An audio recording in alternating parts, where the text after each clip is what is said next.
My grandfather never talked about the war. Not once. Not even when I was old enough to ask the right questions. He'd sit on the back porch of his house in Creswell, Oregon, every evening with a glass of sweet tea and a look on his face like he was watching something the rest of us couldn't see. I used to think it was just old age. The kind of quiet that settles into a man after enough years. I know better now. His name was Leonard. Leonard Harold Voss. He was 81 years old when he died on a Tuesday morning in February, and the only people at his funeral besides me were my Aunt Nadia, her husband, and two guys from his old woodworking club who showed up in matching flannel shirts and stood at the back of the room like they weren't sure they'd come to the right place. My mother had passed 4 years earlier. Cervical cancer, diagnosed late, gone fast. She and my grandfather hadn't spoken in almost a decade before that, which was something I never fully understood and she never fully explained. "Your grandfather made choices," she told me once, her voice going flat the way it did when she wanted a conversation to end. People live with their choices. I was 27 when he died. I was working dispatch for a freight company in Portland, renting a studio apartment that smelled like the previous tenant's cigarettes no matter how many candles I burned. My life was not remarkable. I was not unhappy, exactly, but I was not anything else either. The attorney's name was Sherwood. He called me 3 days after the funeral, and the first thing he said was that my grandfather had left me the property. "Which property?" I asked, because I didn't know there was more than one. "The cabin," Sherwood said, "up near the Umpqua National Forest, about 40 acres of timberland attached. There's also a storage unit in Roseburg, but we'll get to that." I hadn't known about a cabin. I hadn't known about 40 acres. My Aunt Nadia called me that same evening, and I could hear something tight in her voice, something she was working hard to keep controlled. She said my grandfather had been confused in his last years. She said the cabin was practically falling apart. She said 40 acres of timberland in Josephine County might sound like a lot until you factored in the property taxes and the access road maintenance, and the fact that you couldn't do anything with timberland without a logging permit that would take years to get. The reasonable thing, she said, would be to sell it, split whatever's left after the fees. I told her I'd think about it. What I actually thought was that I'd never once heard my grandfather mention a cabin in 40 years of family dinners and holidays and awkward phone calls where he'd ask about my job and I'd ask about his health, and neither of us would say anything that mattered. He had kept this place the way he'd kept everything, quietly, entirely to himself. I drove down on a Saturday in March. The direction Sherwood had emailed me ended with a quarter-mile of unpaved road that my Civic handled worse than I expected. The undercarriage scraping twice on rocks. I couldn't see under the standing water. The trees were enormous. Douglas fir and hemlock so tall they turned midday into something closer to dusk. I had the windows down, and I could smell the wet bark and the mud and something else underneath it, something older, like the forest had been there long enough to develop a smell of its own. The cabin came into view through a break in the trees, and my first thought was that my aunt had been right about the condition. The roof had moss growing on it in thick green patches. One of the window shutters on the left side had come loose and was hanging at an angle. The porch steps sagged in the middle. There was a padlock on the front door that had rusted to the color of dried blood. The key Sherwood had given me didn't fit the padlock.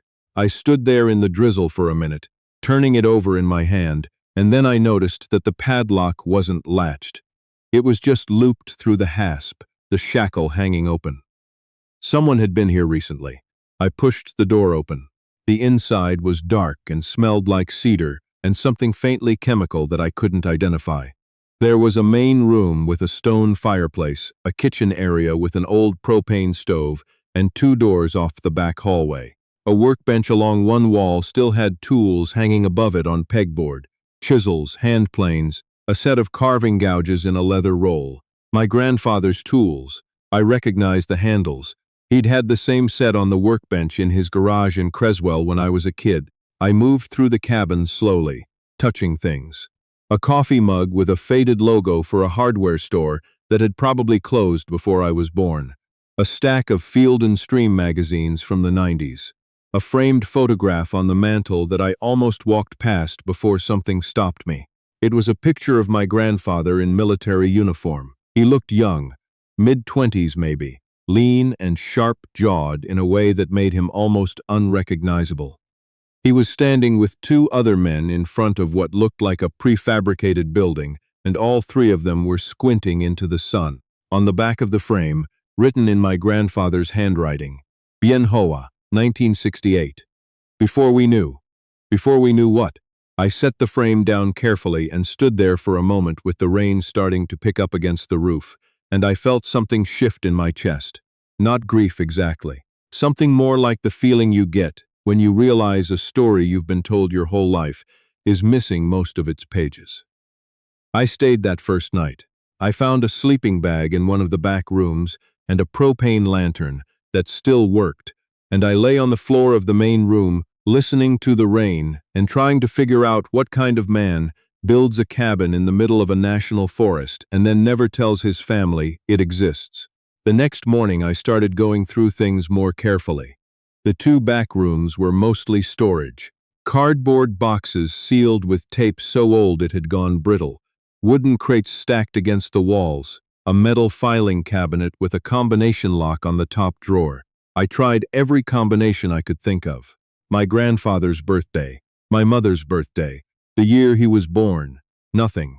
I was in the kitchen making coffee on the propane stove. I'd brought supplies, at least, when I heard a truck on the access road. I went to the window and watched a black Silverado pull up and park behind my Civic. Two men got out. The driver was big, maybe 50, with a gray beard and the kind of weathered outdoor face that comes from decades of actual outdoor work rather than weekend hiking. The passenger was younger, maybe my age, wearing a canvas jacket and work boots that were caked with fresh mud. They stood looking at my car for a moment before the older one turned and looked directly at the window where I was standing. I went to the door. "Help you?" I said. The older man smiled, but it was the kind of smile that doesn't reach the eyes. "You must be Leonard's grandson," he said. "I'm Holt. I was a business associate of your grandfather's." "What kind of business?" "Timber consulting," Holt said. "Your grandfather and I had an ongoing arrangement regarding this property. I was hoping we could discuss the terms going forward. I had never heard of any timber consulting arrangement. Sherwood had not mentioned any timber consulting arrangement, and my grandfather had, as far as I knew, spent the last 15 years of his life doing woodworking and watching Jeopardy in Creswell. "I'd need to see something in writing," I said. Holt's smile didn't move. "Of course," he said. "We can get all that sorted. Mind if we come in and talk?" I told them I was in the middle of something, and I'd have Sherwood contact them.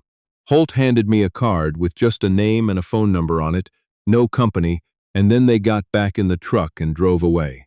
I stood on the porch until the sound of the engine faded, and then I went back inside and sat down at the kitchen table and looked at the business card for a long time. The combination lock on the filing cabinet opened on my third attempt that afternoon.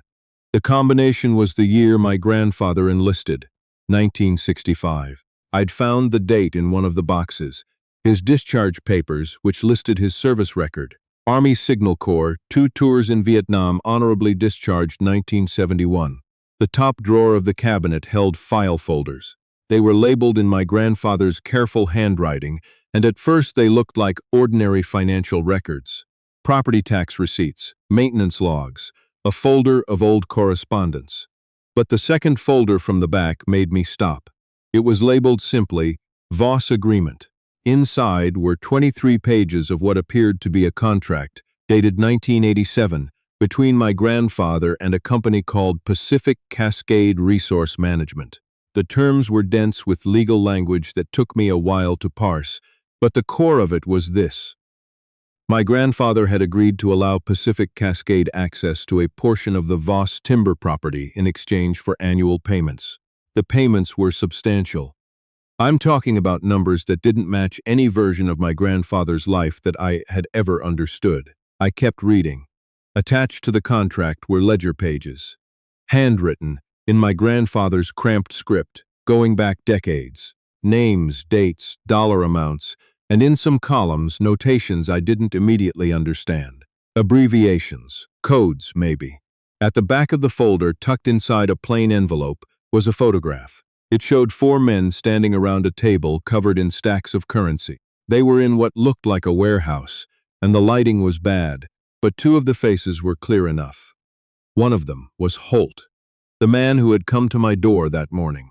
The other was a man I recognized from news coverage I'd seen years ago, a county commissioner who had resigned under pressure after a corruption investigation that had gone nowhere.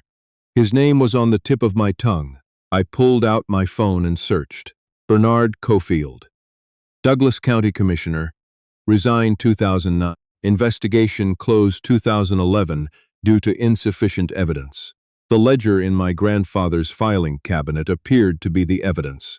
I sat on the floor of that cabin in the Umpqua Forest with 23 years of documented payments, shell company names, falsified permits, and bribery records in my lap, and I tried to figure out what my grandfather had been. Whether he had been a victim in this or a participant, whether the distinction mattered, I called my friend Jonah that night. Jonah was the one person I trusted completely.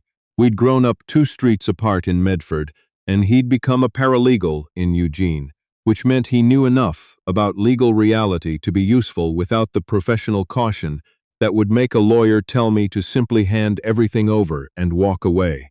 "Don't touch anything else," Jonah said, his voice tight. "Don't go through anything else tonight. Just, where are you exactly?" I told him. "Okay," he said. "Okay, I'm coming tomorrow.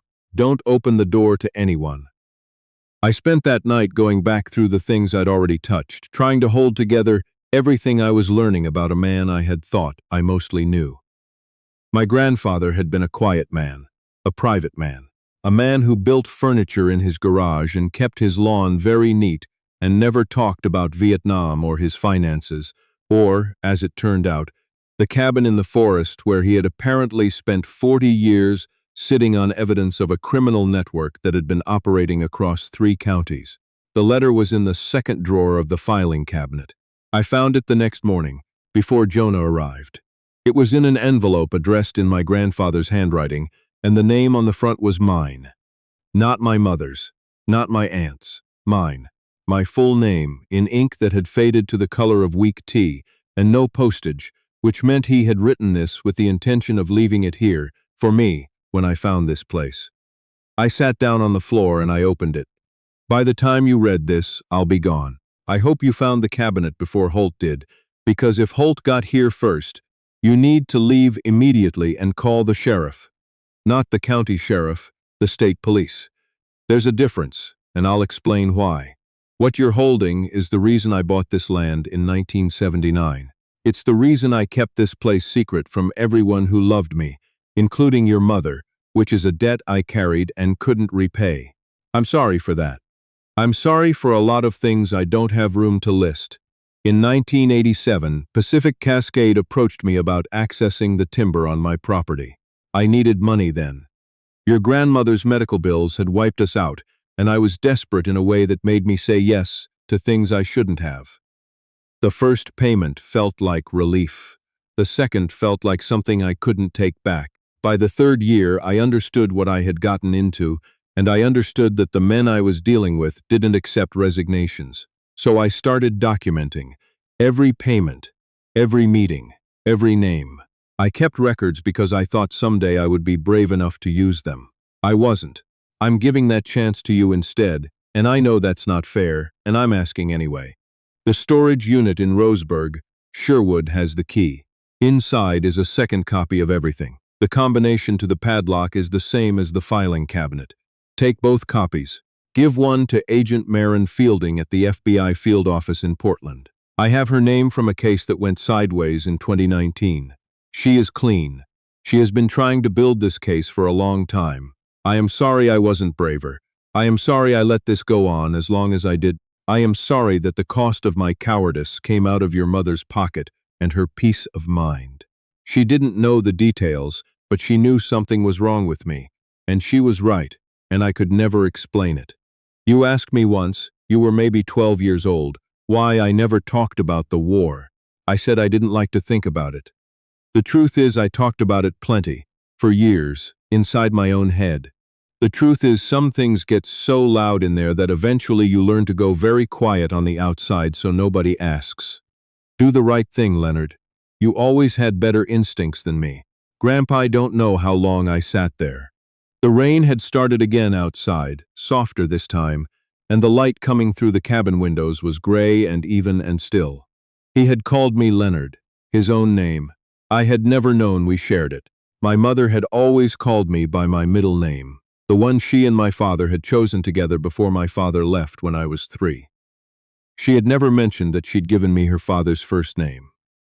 Maybe she didn't know I knew. Maybe she thought she'd buried it the way she'd tried to bury everything else that connected her to him. I was still sitting on the floor when Jonah knocked on the cabin door. Jonah read the letter standing up, which was how he read everything he took seriously. He said sitting down made him too comfortable to think clearly. When he finished, he handed it back to me and looked out the window at the tree line. "Okay," he said. "The storage unit first." We drove to Roseburg that afternoon. The unit was climate-controlled, which surprised me. My grandfather had paid for climate control, which meant he had wanted whatever was inside to last. The padlock opened on the first try. Inside, on a metal shelving unit, were 2 fireproof document boxes and a hard-shell case I didn't recognize.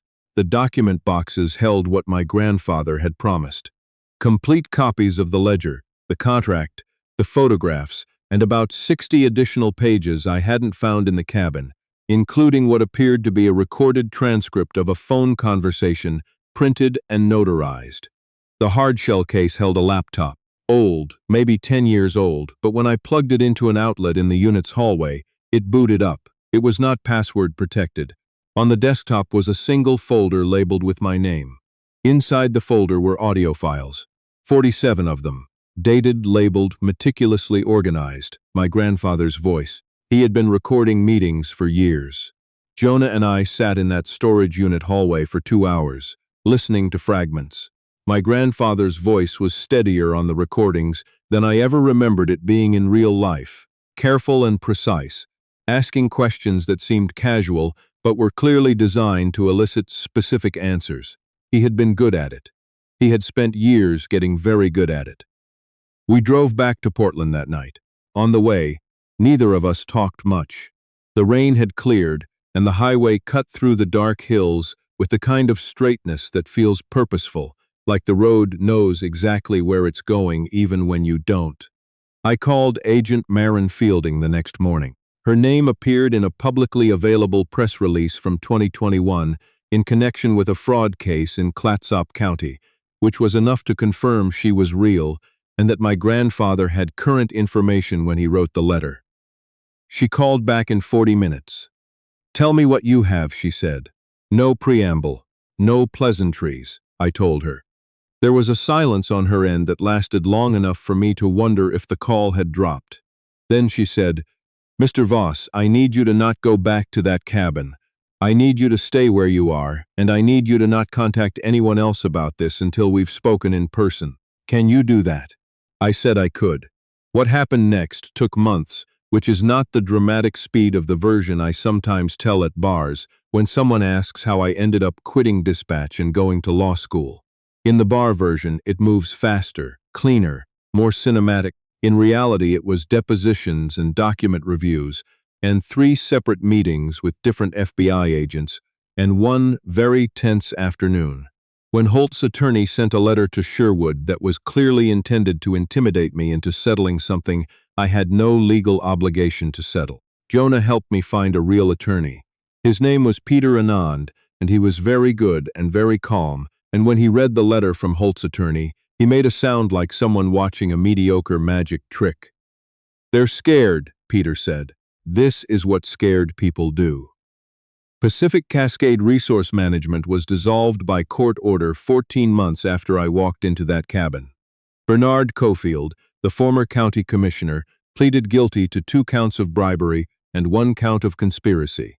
Holt, whose full name turned out to be Terrence Holt Galveston, which explained why he'd gone by just the one name, was indicted, on 8 counts. The trial is still pending as of when I'm telling you this. My Aunt Nadia called me when the story broke in the local news. Her voice had lost the tightness I remembered from those first days after the funeral.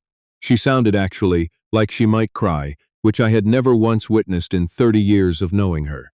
"I didn't know," she said. "I know," I said. "Neither did I." "He never." She stopped, started again. "He was so hard to know." "He was," I said.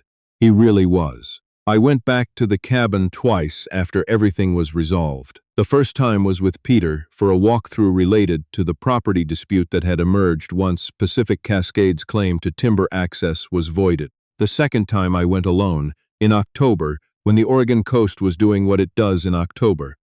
That particular shade of gray that isn't sad exactly, just serious. I fixed the porch steps. I don't know why that was the thing I started with, but it was. I drove out with lumber and a circular saw, and I spent most of a Saturday afternoon replacing the boards, and when I was done I sat on the new wood and drank a thermos of coffee and looked out at the Douglas firs going up into the mist. My grandfather had sat on this porch. For 40 years, maybe, looking at these same trees, carrying what he carried, adding to the ledger in that filing cabinet, and telling himself that someday he would be brave enough to use it. He wasn't, and I think he knew he wasn't, which was why he spent those last years quietly making sure that when the time came, someone else would be. I enrolled in night classes for pre-law the following January.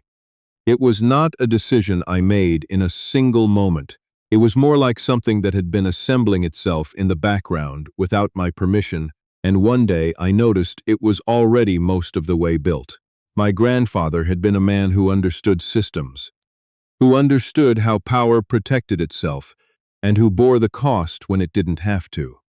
He'd spent his life on the wrong side of that understanding, and then he'd spent the last chapter of it trying to correct it. I don't know if I can do what he couldn't. I know that I want to try. There's one more thing. In the folder on the laptop, after all the audio files, there was a document I almost missed. It was short, just a paragraph, and it wasn't addressed to anyone. It read like a note he'd written to himself, and then left because he didn't know what else to do with it. The forest doesn't forget anything. That's what people get wrong about nature. They think it renews itself, that things disappear and come back new. But the trees remember, the soil remembers. Everything that ever happened here is still here, just in a different form. I find that either very comforting or very frightening depending on the day. I printed that paragraph, and I taped it inside the cabinet in the cabin, above the combination lock, where I'll see it every time I open it. The forest remembers. That's enough, I think, to start with. So, if you found something like this, something that was left for you by someone who ran out of time to be brave themselves, would you pick it up, or would you walk away and let it stay buried?